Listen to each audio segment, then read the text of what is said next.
defining the tank roles. In so many videos, guides, mine included, we focus on the main tank role, how to main tank, but we don't really talk too much about tank 2, tank 3, tank 4. And in this video, that's what we're going to do. We're going to go over the talents, the gearing, and get off the counter, Furu. I'm watching you, and so are the viewers. What am I going to do about this cat? Anyways, thank you for all the lovely comments that I get in-game. He just wants to be on the camera. Let's get into the video, shall we? What we need to consider for each tank role is who are we holding threat off of, and how many heals can we as the tank expect. As a side note, in all of my years tanking, what I've learned is that you as the tank, you need to trust your healer to keep you alive. And hopefully your healers are trustworthy. When you don't trust them, you as the tank, now you're going to be a bit more skittish, right? You're going to maybe put more mitigation gear on because you're afraid that the healer can't keep you alive. They're not doing a good job, or whatever the case may be. And then that in turn could get a DPS killed because now you're not wearing aggressive enough gear for that situation. Now the DPS are dying. The DPS do not trust the tank, and then the tanks don't trust the healers. It's just this bad situation that you don't want to be in. So we're going to go over the skull, X, square, moon, triangle, etc. tanks. And what I'm going to do is we're mostly considering, in an ideal circumstance, a group of competent players. During progression, you might be a bit more just erring on the side of wearing more mitigation and not trying to do as much damage as possible. But what we're going to talk about is what are the roles of these tanks, and some of their roles are to do as much damage as possible. So yeah, if the heals are bad, if the DPS is low, your tanks might as well be full deep prot tier 3 vanilla purists. Okay, we're going to mostly discuss tanking trash, but we will also discuss some boss stuff too. But I do have a complete guide on main tanking bosses. Alright, so let's talk about the different tanks, right? So tank 1, this is the skull tank, the main tank. And your goal is to be the first one into the pack. And that's the goal for all of these tanks. You got to lead the charge. You're there to protect the squishies. And you're probably not going to be wearing a shield. You are going to be having an aggressive opener of Bloodthirst into the next GCD being the highest threat ability. So if you get a revenge prop, you'll do that. Otherwise, it'll be a Sunder. You're not going to waste low threat GCDs on things like a Demo Shout. We'll get to that. You are going to be wearing more aggressive gear. Momentarily, I'll give you some ideas of different gear sets that I use. And you're going to be heroic striking more than cleaving, right? Heroic strike, Bloodthirst, high threat moves. Leave the sundering and the shouting to the other warriors. We'll go over that. By the way, DPS warriors, they should be doing Sunder as the first GCD. That way, the tanks can do a high threat move. The warriors, the DPS warriors, they strip away the armor. And then when they Bloodthirst, their Bloodthirst do more damage. And you've allowed the other tanks to establish threat. Now, tank 2, you're going to be tanking the X. You will sometimes tank bosses, although the main tank mostly tanks the bosses. Basically, what the tank 1 and tank 2 do is sometimes they'll swap bosses based on their Death Wish cooldowns. But tank 2, your main job usually is to be supporting the main tank. Now, if the main tank dies, you will become the main tank, but your spec is going to be allowing you to have an improved Demo Shout and Piercing Howl, okay? And so your opener still wants to be aggressive with the Bloodthirst, but then your second GCD is going to be that Demo Shout, because Demo Shout reduces the damage that enemies do by so much. It's really a powerful, powerful skill. Still, you're going to be using a lot of heroic strikes on your target, not doing so much of the cleaving, because Skull's going to die fast, and then people will be on X. So you want to have that good threat on there. So again, your goal is to get in there, be aggressive on the threat, but you're supporting the main tank with shouts, battle shout, demo shout, and you are going to still be Fury Prot, but have those talent points that will allow you to have the improved demo shout. And having the 3-piece tier 2.5 to reduce the rage cost of shouts is probably a good idea too. Now, being tank 3, the square tank, sometimes you'll tank bosses, but you're now going to be full Fury unless it's progression, and that's totally fine to still be a Fury Prot warrior for progression. But on Trash, you're going to be still wearing tank-oriented gear, but it's going to be a bit more hybrid, right?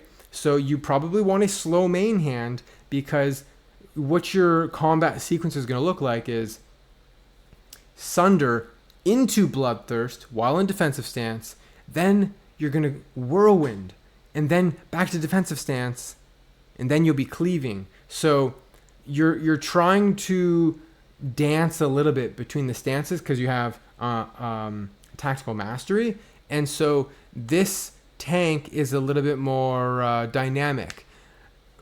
But I recommend you get comfortable with the instance, and if it's your first night being a tank 3 on Nax, don't just be like whirlwinding and going crazy when the healers, different, if there's new players figuring out the role. There's nothing wrong with being a tank 3 who's just in defensive stance, sundering your target, and doing some cleaves, you know what I'm saying? So you don't have to get too crazy, but that is the potential of the tank 3 and the tank 4 role. The only difference between the tank 3 and the tank 4 role is tank 4, you pretty much don't tank bosses, but tank 3 will sometimes tank certain adds on bosses. And so tank 3 has a lot more sets to switch through. They have like, okay, I'm going to DPS this boss, I'm going to tank this boss, I'm going to be tanking trash, a lot of different sets. Whereas tank 4 is like also having to switch a little bit, but it's just DPSing bosses and tanking some trash. Not even all trash, but there's a high skill cap for the tank 3, tank 4, because it's so easy for tank 3 to be in defensive stance when there's only 2 mobs, but really they should be in Zerker stance trying to do more damage. So being able to, as a player, know per pack, am I tanking here? Am I DPSing here? What mentality do I have to be in? So I hope that gives you a bit of an idea of the differences between the types of tanks and their specs. Now what I'm going to do, I'm going to just go over some of the gear sets I use, and hope you enjoyed the video. If you have any questions, let me know. Okay, I'm going to show you some different gear sets.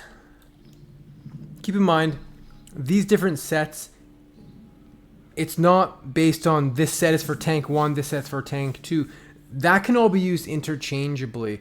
Ultimately, it comes up to the experience of the tank and who is healing the tank and what gear should they be wearing. And I'll try to give some insight of how I decide to wear gear. But this here is my booned threat set.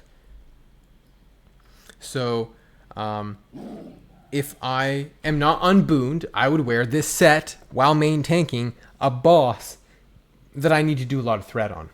Or trash. It would be fine for trash. So here we have tier 2.5 helmet, Storm Rage, rank 13 for the 20 stamina bonus, Golden Hive. There's other cloaks, but this one's like low-hanging fruit, so I like to take this one so I don't take it from a good cloak from other people. Tier 3 chest, Wrist Guards of Vengeance, Hungering Hold, Thunder Fury, Soul String, Steadfast Determination, Royal Karaji Belt, tier 2.5 legs, Martial Leg, Circle of Applied Force, Godslayer, and your trinkets will vary. So this set here is just an aggressive set for when you are without world buffs. This is a 4-piece set that I have the tier 3 ring, helmet, and bracers for the 4-piece, and I've taken off the pieces I just showed you. Everything else is identical, minus the Sadist Collar versus the Storm Rage. Basically, we get more stamina but less crit. And you see the difference here. We have 962 attack power, 5929 health, 24 crit. Then we go to here, crit goes down, power goes down, but health goes up. So trade-offs, right? Trade-offs. Here's my unbooned threat set. So basically, it's almost all the same except of the booned threat set. But now what I've done is I have the tier 2.5 chest, Goa's Mentor to offset the hit because I no longer have the hit from the chest. And then we have chromatic boots with agility instead of movement speed, because why do we need movement speed when we have Zanzilar buff? And now we have the martial legs still to get that 20 health bonus. Then we have our 4-piece unbooned, which is very similar to the first 4-piece that I showed you, except for the fact that it has chromies and these legs versus the 2.5 and the martials, right? It's just about the movement speed on the boot enchant. We do have an insane threat set, which is just like super DPS warrior gear, pretty much. If I was on Horde main tanking, I guess I would wear this, like a Band of Unnatural Forces, no stamina, just like pure aggressive gear. Alliance doesn't really need to do that. Here's a full mitt, like max dodge setup, where you would wear like the Stormpike AV trinket and like a DFT for max dodge. And I'm 2% off hit cap here, but if I was to use hit food, I would hit that hit cap. Although if you're tanking patchwork, it's not that important. But yeah, like I could tank Loatheb in this set, right? This would be a decent tank set for Loatheb, where you're super tanky on a fight that every time you dodge, now the healers don't have to heal you on Loatheb. And guy just swam into the river.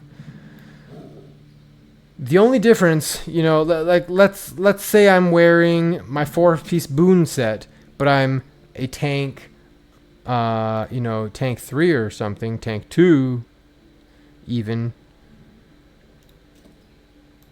tank 4. We could use a slow main hand, right? So just moving this other character. All right, so we have a slow main hand. Okay, so really the set you use, it depends, If I was tank 3 in a decent raid, tank 4 in a decent raid, I would probably wear something like this. It's kind of like DPS gear, but it's got a couple like we're not wearing boof on Alliance. Don't need to do that for tanking. So anyways, I hope that gives you an idea of what you might use for tanking. And if you're wondering, what the hell is this add-on? How are you doing this? I got a video on that as well. If you enjoyed the video, drop me a sub and a comment. Catch me live on my Twitch channel, Dwarflord TV, to connect with me or say hi to me in game on any of my characters. Dwarflord out. And they say that the Dwarflord could save us. I'm not gonna pave here and wait. I'll hold on to the beard of the Dwarflord. Watch as we heroic leap away.